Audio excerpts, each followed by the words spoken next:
नमस्कार, मी विलास बडे. न्यूज 18 लोकमतच्या या बुलेटिनमध्ये सुरुवातीलाच बातमी बघणार आहोत. पुण्यातल्या महिला अत्याचाराच्या घटनेने महाराष्ट्र हादरून गेलाय. राज्यात महिलांवर अत्याचार सुरू असताना पुण्यात अल्पवयीन मुलीची निर्घृण हत्या करण्यात आली आहे. एकतर्फी प्रेमातून ही हत्या झाल्याचा संशय व्यक्त केला जातोय. कबड्डी खेळण्यासाठी गेलेल्या मुलीवर 3 नराधमांनी चाकून हल्ला केला, कोयत्याने हल्ला केला आणि तिचा गळा चिरून तिची निर्घृणपणे हत्या करण्यात आल्याचं धक्कादायक वास्तव समोर आलेलं आहे. आणि एक आरोपी यातला पीडितेचा जवळचा नातेवाईक असल्याचं सुद्धा कळतंय. पुण्यातल्या विव्यवाडी परिसरातली अत्यंत धक्कादायक अशी ही घटना. 3 आरोपींपैकी 2घांना पोलिसांनी बेड्या ठोकल्या, तर एक आरोपी अजूनही फरार आहे. पुणे सीपीनी न्यूज 18 लोकमतला जी माहिती दिली त्यानुसार आपल्यासोबत आता वैभव सोनवणे आपले प्रतिनिधी जोडले गेलेले आहेत. वैभव, काय म्हणालेत पुणे पोलीस? विलास, मी घटनास्थळावरती आहे जिथे ही सगळी घटना घडली. यश लॉनचा हा सगळा परिसर आहे. आपण मागं पोलीस पाहतोय. आपल्या जागेचा पंचनामा करायची किंवा इतर सगळी पूर्तता जी आहे तपासाची ती पोलिसांकडून सुरू आहे. आणि 2 जणांना पोलिसांनी ताब्यात घेतलेलं आहे. जी माहिती मिळते 14 वर्षाची ही अल्पवयीन मुलगी होती जिची हत्या करण्यात आलेली आहे कोयत्याने वार करून. आणि इथं फिजिकल ट्रीटमेंटसाठी, फिजिकल प्रॅक्टिससाठी, फिजिकल ट्रेनिंगसाठी कबड्डीच्या ती मुलगी येत होती. आणि इथं आल्यानंतर इथल्या सोबतच्या काहीसा हा गर्दीपासून अलिप्त असलेला परिसर आहे. टेकडीवरती वरच्या बाजूला असलेला हा सगळा परिसर आहे. आणि तिथून या मुलीची ती प्रॅक्टिससाठी आलेली होती. अप्पर इंदिरानगरला राहणारी ही मुलगी आहे.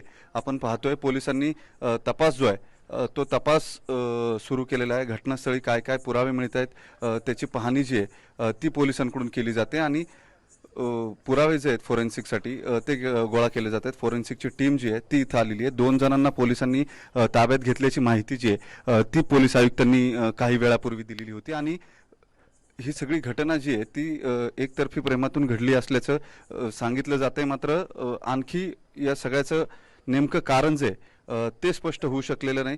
कुठल्या कारणामुळे नेमकं हा हल्ला जो आहे तो करण्यात आलेला होता. इथं उपस्थित ज्या मैत्रिणी होत्या या मुलीच्या, तिनं माहिती जी आहे ती पोलिसांना दिलेली होती. त्याच्यानुसार हल्लेखोर जो आहे तो या मुलीचा नातेवाईक असल्याची माहिती पोलिसांना देण्यात आलेली आहे. त्यानुसार पोलिसांनी 2 जणांना ताब्यात घेतला असल्याची प्राथमिक माहिती जी आहे ती आपल्याला मिळते. अजूनही या घटनेतला एक जण जो आहे तो फरार असल्याचं पोलिसांकडून सांगण्यात आले. पोलीस आयुक्त जे आहेत त्यांनी दिलेल्या माहितीनुसार हा सगळा प्रकार अत्यंत भयावह आणि धक्कादायक अशा स्वरूपाचा म्हणावा लागेल. या सगळ्या प्रक्रियेमध्ये या 14 वर्षाच्या मुलीचा जागेवरच जीव गेला. एकतर्फी प्रेमातून ही घटना घडली असावी असं सांगितलं जाते.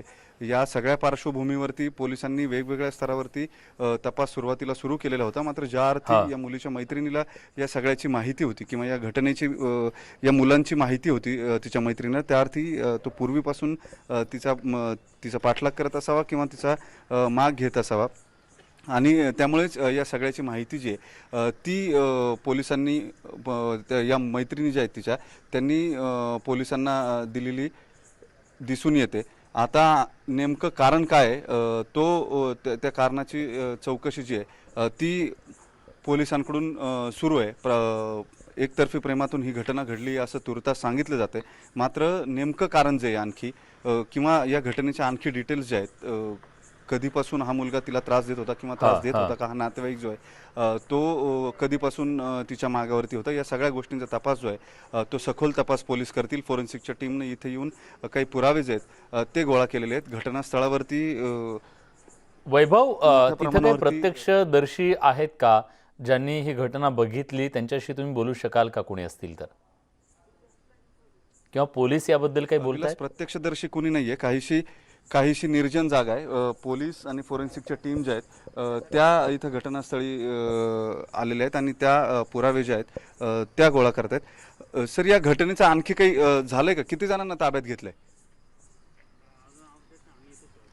अच्छा, ठीक आहे. पोलीस घटनास्थळावरतीच आहे. तपासासाठी दुसरी पथकं जी आहेत ती रवाना करण्यात आलेली आहेत विलास. आणि त्यांच्याकडून 2 जणांना ताब्यात घेतल्याची माहिती जी आहे ती पोलीस आयुक्तांनी आपल्याला काही वेळापूर्वी फोनवर बोलताना दिली आहे. आणखी जो एक आरोपी आहे तो फरार आहे। हे मुलीचे नातेवाईक असल्यामुळे कुटुंबियांनाही यांची ओळख होती। आता इतक्या टोकाला हा सगळा प्रकार का गेला किंवा काय झालं या सगळ्याची चौकशी केली जाईल। मात्र हे अत्यंत दुर्दैवी आहे। 14 वर्षाची कबड्डी खेळणारी मुलगी कबड्डीच्या प्रॅक्टिससाठी ती इथे येत होती, फिजिकल ट्रेनिंगसाठी इथे येत होती असं सांगितलं जातंय। या अशा होतकरू खेळाडूचा या अशा पद्धतीनं दुर्दैवी खून होणं ही अत्यंत संतापजनक गोष्ट आहे। आत्ता आपल्यासोबत मनसेच्या नेत्या रुपाली पाटील आपल्यासोबत जोडले गेलेले आहेत। रुपाली ताई, एकानंतर एक अशा सातत्यानं घडणाऱ्या या पुण्यातल्या घटना खरं तर अत्यंत संतापजनक म्हणाव्या लागतील। आज झालेल्या या हत्येनंतर पुन्हा एकदा इथल्या महिलांच्या सुरक्षेचा प्रश्न ऐरणीवर आलाय। एक लक्षात घ्या, प्रचंड निर्दयी घटना घडलेली आहे। 14 वर्षाची खेळाडू जिचा एकतर्फी प्रेमातनं मृत्यू होतोय आणि महिला तर सुरक्षित नाहीच नाही, लहान मुली सुद्धा सुरक्षित नाहीयेत। आता ह्या जरी ज्या लोकांनी हा प्रकार केलाय, गुन्हेगारांनी, आरोपींनी, त्यांना पकडतील, बाकीची होईल, पण गुन्ह्याचा धाक खरंच गुन्हेगारांवर नाही। आज नाहक एक 14 वर्षाची मुलगी एकतर्फी प्रेमातनं, जिचा काहीच दोष नाहीये, मोठा मुलगा तिच्यावर प्रेम करत होता परंतु ती त्याला प्रतिसाद देत नाही म्हणल्यानंतर हा जो प्रकार घडलेला आहे पुण्यामध्ये आमच्या महिलांसाठी चिंताजनक आहे। मग महिला सुरक्षित होणार कधी आणि त्यांच्यावर, त्या गुन्हेगारांवर कायद्याचा वचक बसणार कधी, याचं उत्तर प्रशासनाने द्यायला हवं। आणि ज्यांची मुलगी आज या तिच्यासोबत प्रकार घडलेला आहे तिचेही पालक हादरलेले आहेत आणि संपूर्ण पुणे शहर हादरलेले आहे। पुणे शहरच नाही, महाराष्ट्र हादरलेला आहे रुपालीताई। पण ही मानसिकता नेमकी काय म्हणायची की आपण सिनेमामधून सुद्धा अशा प्रकारच्या काही गोष्टी बघत आलेलो आहोत आणि समाजात सुद्धा अशा काही गोष्टी घडत असतात की तू मला नकार दिलीस तर मग तुला जगण्याचा अधिकार नाही। ही कुठली विकृत मानसिकता आहे? ही विकृतीच आहे आणि ही विकृती जागेवर ठेचली गेली पाहिजे कायद्याने। कारण का एक त्यांना म्हणजे पुरुषी अहंकार म्हणतो ना, की एक स्त्री आपल्याला नाही म्हणतीये, त्याच्या त्यांना तो राग असतो आणि त्या रागातनं त्यांच्या घरातल्या काही ज्या गोष्टी आहेत त्या बहुतेक त्यांच्या त्या पोरांकडनं दुर्लक्ष केल्या जातात। यांना वेळीच नाही रोखलं ना तर अवघड आहे महाराष्ट्रामध्ये महिलांचं सुरक्षित राहणं।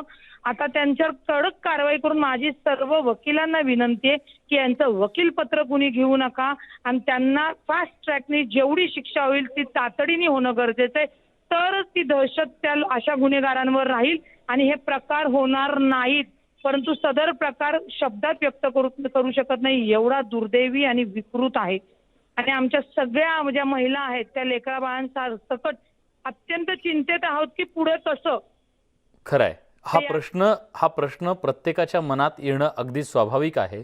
कारण शिक्षणाचं माहेरघर म्हणून ओळखलं जाणाऱ्या पुण्यामध्ये अल्पवयीन मुलींवरती होणारे हे अत्याचार भयावह, भेदक, संतापजनक ह्या सगळ्या शब्दांच्या पलीकडचे आहेत असं म्हणावं लागेल। आमचे प्रतिनिधी वैभव सोनवणे आता आपल्यासोबत आहेत, आपण वैभवकडे जाऊयात। वैभव, या संपूर्ण परिसरामध्ये काही CCTV फुटेज मिळू शकलेलं आहे का? CCTV कॅमेरे होते का जेणेकरून आरोपींना पकडण्यात मदत होऊ शकेल?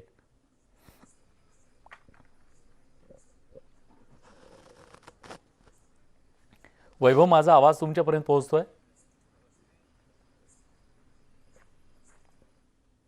काही तांत्रिक कारणामुळे माझा आवाज वैभवपर्यंत पोहोचत नाहीये, पण आता जी थेट दृश्य तुम्ही स्क्रीनवर बघताय ती दृश्य याच भिवेवाडी परिसरातून आहे, ज्या ठिकाणी, ज्या घटनास्थळी आता पोलीस पोहोचलेले आहेत। 14 वर्षाच्या या अल्पवयीन मुलीवरती अत्यंत निर्घृणपणे हल्ला करण्यात आला कोयत्याने आणि तिचा जागीच मृत्यू झालेला आहे, तिची हत्या करण्यात आलेली आहे। वैभव सोनवणे यांच्याकडे पुन्हा एकदा जाऊया।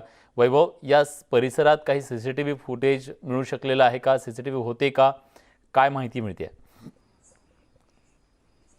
विलास, काहीसं टेकाडावरती हा सगळा परिसर आहे। बिबेवाडीच्या यश गार्डनच्या बाजूला असलेली जी जागा आहे त्या ठिकाणी हे सगळे प्रॅक्टिस करत होते आणि जी माहिती मिळते आपल्याला, इतक्या निर्घृणतेनं या मुलीवरती वार करण्यात आलेले होते। तिची मान जी आहे ती शरीरापासून तुटण्यापासून राहिलेली होती. केवळ 2 बोटं तिच्या शरीराचं मांस जे मानेचं ते शरीराला चिटकलेलं होतं आणि त्याच्यामुळे जागेवरच तिचा मृत्यू झाला. CCTV या परिसरात नाही आहेत. जो पलीकडच्या बाजूला कार्यालय त्या कार्यालयाच्या एंट्रन्सवरती CCTV आहेत आणि तिथून खाली बिबेवाडीला गेल्यानंतर जो बाहेरचा मुख्य मार्ग आहे त्या ठिकाणी काही सोसायटींचे CCTVज आहेत ते समोर आहेत. मात्र मुळातच आरोपींचं आयडेंटिफिकेशन जे ते झालेलं आहे. त्या मुलीच्या बरोबर असलेल्या तिच्या मैत्रिणी ज्या आहेत त्यांनी पोलिसांना काही माहिती दिलेली होती. 5:30 ते 5:45च्या दरम्यान ही सगळी घटना जी आहे ती घडली आणि त्यानंतर पोलीस तातडीनं घटनास्थळी दाखल झाले. वरिष्ठ अधिकाऱ्यांनी इथं भेटी दिल्यात. फोरेन्सिकची टीम येऊन गेली आहे आणि इथले पुरावे जे आहेत ते सगळे गोळा करायचं काम जे आहे ते सुरू करण्यात आलेलं आहे आणि लगेचच पोलिसांनी पुढच्या 1.5 ते 2 तासामध्येच आरोपी जे आहेत ते ताब्यामध्ये घेतलेले आहेत 2 जण जे संशयित सांगितले आरोपींचं वय काय नेमके या आरोपींचं वय काय आहे कळू या शकले? मुलीचा नातेवाईक आहे तो असं सांगितलं जातंय आणि या आरोपीचं वय अजून स्पष्ट समजू शकलेलं नाही. बरं 23 वर्ष त्याचं वय मी येतो वैभव तुमच्याकडे. आता आपल्यासोबत चंद्रकांत फुंदे जोडले गेलेले आहेत, आपले प्रतिनिधी पुण्यातून. चंद्रकांत, तुमच्याकडे काय माहिती आहे या घटनेबद्दल? विलास, आता आपल्यासोबत DCP मॅडम नम्रता पाटील यांनीच या सगळ्या गुन्ह्याचा छडा लावला आणि 2 तासात 2 संशयित आरोपींना अटक केली. अजून एक फरार असल्याची माहिती मिळते. मॅडम, नेमकी घटना काय, जरा सविस्तर प्रश्न. साधारण 5:45 वाजता ही जी मयत मुलगी आहे ती तिच्या मैत्रिणींसोबत यश लॉन्स बिबेवाडी तिथं फिटनेसच्या क्लासेससाठी गेली होती. ही कबड्डीपटू आहे आणि इथे यांचे फिटनेसचे क्लासेस चालतात आणि ह्या मैत्रिणींसोबत ती उभी असतानाच तिच्या नातेवाईकांपैकीच हा ऋषिकेश भागवत आहे.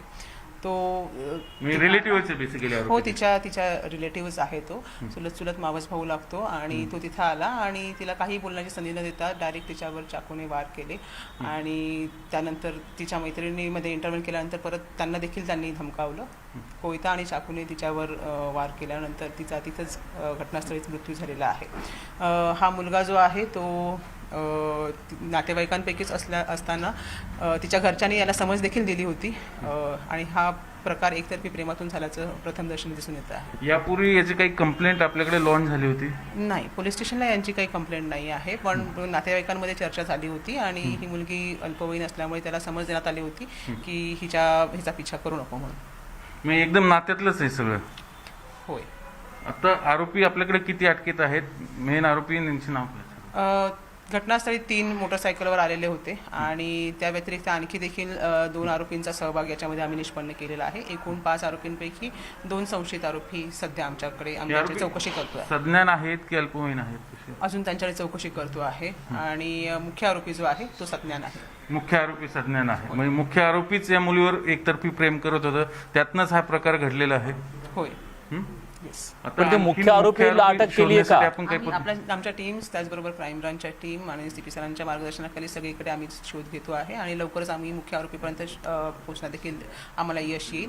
सध्या आमच्या ताब्यामध्ये 2 अल्पवयीन आहेत. मुख्य आरोपी अजून फरार आहे, म्हणजे ते शोधण्यासाठी आपण टीम. होय. आम्ही नाव काय त्याचं? त्याचं नाव आहे ऋषिकेश उर्फ शुभम भागवत.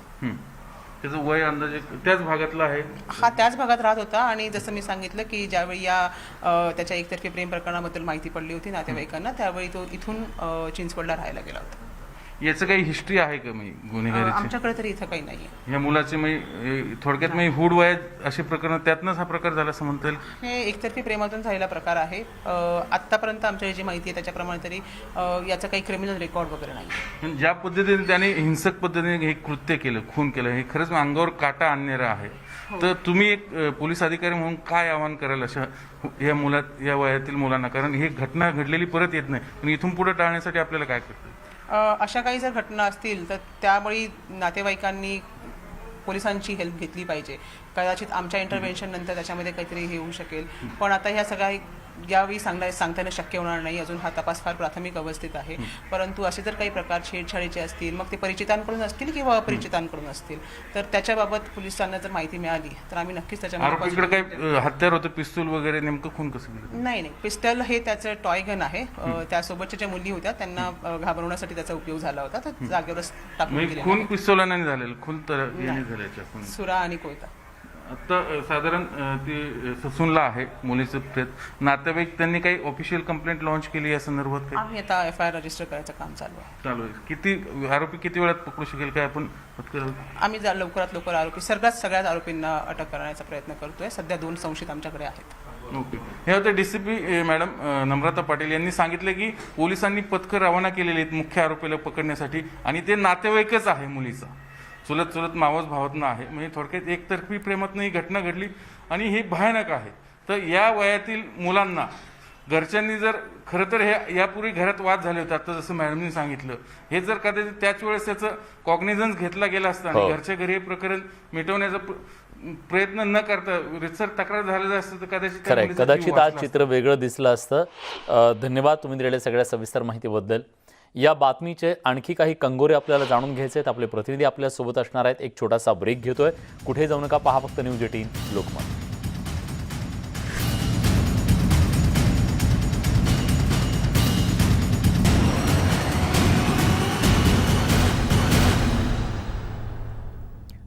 ब्रेकनंतर तुमचं पुन्हा एकदा स्वागत. मुंबईत आज राज्याचे गृहमंत्री दिलीप वळसे पाटील यांच्या अध्यक्षतेखाली पोलीस महासंचालकांच्या कार्यालयात महिला अत्याचाराच्या गुन्ह्यांचा आढावा घेण्यासाठी बैठक झाली. तर दुसरीकडे पुण्यात अल्पवयीन मुलीची हत्या करण्यात आली. एकतर्फी प्रेम प्रकरणातून मुलीची भर मैदानात गळा चिरून हत्या करण्यात आलेली आहे.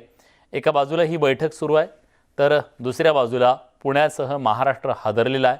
या प्रकरणावर राज्यातल्या महिला सुरक्षेचा प्रश्न पुन्हा ऐरणीवर आला आहे. तुषार रूपनवर आपले प्रतिनिधी आत्ता आपल्यासोबत आहेत. आपण थेट तुषारकडे जाऊया. तुषार, या बैठकीला कोण कोण उपस्थित आहे? या बैठकीचा प्रमुख अजेंडा काय? आपण जर विलास पाहिला असेल तर पुण्यामध्ये धक्कादायक अशी घटना घडलेली आहे आणि दुसरीकडं मुंबईमध्ये यशवंतराव चव्हाणमध्ये राष्ट्रवादीची बैठक सुरू असताना पाहायला मिळते. या बैठकीला राष्ट्रवादीचे सर्व प्रमुख नेते आपल्याला उपस्थित असल्याचं पाहायला मिळते. प्रामुख्याने येत्या काळातील राष्ट्रवादीचे नेमके अजेंडे काय असणार आहेत या संदर्भातली बैठक होते. तर दुसरीकडे आपल्याला पुण्यामध्ये संपूर्ण राज्याला हादरावून सोडणारी आपल्याला घटना घडताना पाहायला मिळते. यापूर्वी आपण जर पाहिलं असेल तर नाक्यामधली घटना असेल किंवा इतर घटना असतील, मात्र पुण्यामध्ये एका कबड्डीसाठी मुलगी जाते आणि 3 जण आपल्याला धारदार शस्त्र घेऊन आपल्याला हत्या करताना पाहायला मिळतात. अटक वगैरे होती, ही कारवाई भाग वेगळा आहे. मात्र हा जो प्रकार घडतोय आपल्याला विलास, अत्यंत निंदनीय असा प्रकार सुरू आहे. तर दुसरीकडे आपल्याला राष्ट्रवादीची ही बैठक सुरू असताना पाहायला मिळते. नेमकं या बैठकीनंतर या सर्व प्रकरणासंदर्भामध्ये तुषार, राष्ट्रवादीच्या बैठकीबद्दल नाही, पोलिसांची जी महत्वाची बैठक गृहमंत्र्यांच्या अध्यक्षतेखाली सुरू आहे त्या बैठकीबद्दल विचारतोय. काय त्या बैठकीचा अजेंडा आहे? आज हे सगळे अधिकारी का भेटले? आपण जर पाहिलं असेल तर गृहमंत्री या संदर्भातल्या बैठका आपल्याला घेत असतात. ही या संदर्भातली रुटीन बैठक होती. या बैठकीमध्ये गृहमंत्र्यांनी प्रामुख्याने जे सर्व पोलीस आयुक्त असतील किंवा प्रमुख अधिकारी असतील या संदर्भातली बैठक घेतली. या बैठकीमध्ये राज्यातल्या प्रामुख्याने जो आपल्याला क्राईमचा रेट वाढतोय त्या संदर्भातला आढावा घेण्यात आला. गृहमंत्र्यांनी या संदर्भामध्ये सर्व पोलीस अधिकाऱ्यांना, प्रामुख्याने आयुक्त असतील किंवा अधीक्षक असतील, यांना या संदर्भातल्या सूचना दिलेल्या आहेत की असे प्रकार या पुढील काळामध्ये होणार नाही, याची गंभीर दखल घेण्यात यावी. त्याचप्रमाणे स्वतः गृहमंत्र्यांना या संदर्भामध्ये राज्याच्या पोलीस महासंचालकांनी ब्रीफिंग दिलं की जेव्हा हे प्रकार घडतात त्यानंतर आपल्याला महाराष्ट्र पोलीस कशा प्रकारे कारवाई करताना पाहायला मिळते, किंबहुना असे प्रकार घडल्यानंतर महाराष्ट्र पोलीस किती तत्परता दाखवते. मात्र हे जेव्हा असे प्रकार घडतात तेव्हा या प्रकाराला कशा प्रकारे आळा बसेल ही आपल्याला गृहमंत्र्यांनी या बैठकीमध्ये बोलताना पाहायला मिळाले. मात्र या धन्यवाद तुम्ही दिलेल्या सगळ्या सविस्तर माहितीबद्दल तुषार. आणि याचसोबत या बुलेटिनमध्ये आपण इथेच थांबतोय. ताज्या घडामोडींसाठी बघत राहा न्यूज 18 लोकमत.